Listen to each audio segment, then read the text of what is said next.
আমরা সিএসকে শফি ভাইয়ের বাগান পরিদর্শন করতে। এখানে দেখতে পাচ্ছি প্রচুর পরিমাণ বড়ই ধরেছে। তা আশা করি শফি ভাই এবার একটা বাম্পার একটা ফলন পাবে। এই যে বাগানের যত্ন করা হচ্ছে, বাগানে সেচ দেওয়া হচ্ছে।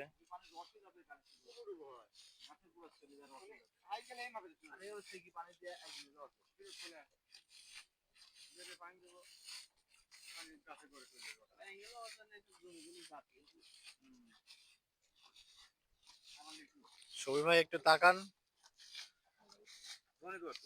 আর না থাকে কৃষক মানুষ, ধনী দিয়ে তো থাকে। হ্যাঁ,